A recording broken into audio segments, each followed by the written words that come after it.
સુરેન્દ્રનગરના ચૂડામાં નકલી બિયારણ મામલે તપાસ શરૂ કરવામાં આવી છે। સુરેન્દ્રનગરથી આ સમાચાર। સુરેન્દ્રનગરના ચૂડામાં ડુપ્લિકેટ બિયારણ મુદ્દે તપાસ શરૂ કરવામાં આવી છે।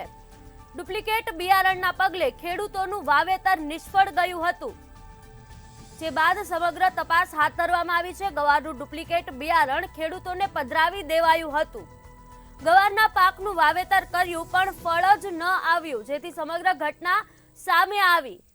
એગ્રો દ્વારા આપવામાં આવેલ બિલમાં વિસંગતતા જોવા મળી છે, ત્યારે તપાસ હાથ ધરવામાં આવી છે। સુરેન્દ્રનગરમાં સ્ટોક પત્રમાં પણ છેડછાડ જોવા મળતા માલિકને નોટિસ આપવામાં આવી છે।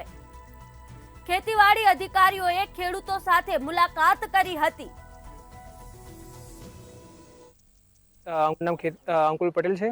હું ખેતી અધિકારી તરીકે ચૂડામાં ફરજ નિભાવું છું। જે આ ખેડૂતનું નામ ખેડૂત છે, એમને આપણે મા એગ્રો ચૂડા છે ત્યાંથી ગવારનું બિયારણ લીધેલું છે।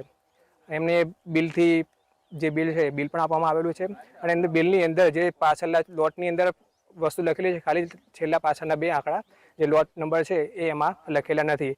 તે બદલ એમની જે દુકાન છે એ દુકાનમાં ચકાસણી કરવામાં આવેલી છે।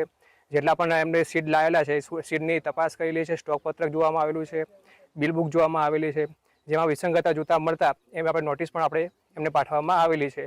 આ ઉપરાંત આપણે એમને જે બિયારણ છે જેમાં પ્રિન્સિપલ એડ નથી એ પ્રમાણે એ બદલ પણ એમને નોટિસ પાઠવવામાં એમને આવેલી છે। વેજીટેટિવ ગ્રોથ એટલે જે હતો પરંતુ જે ફળીઓ આવેલ નથી એવી આપણે પ્રેસ નોટમાં પણ રજૂઆત આવી હતી। એના અનુસંધાને જિલ્લા ખેતીવાડી અધિકારી શ્રી અને નાયબ બાગાયત નિયામક અને આખી ટીમ દ્વારા સ્થળની મુલાકાત લેવામાં આવેલ છે।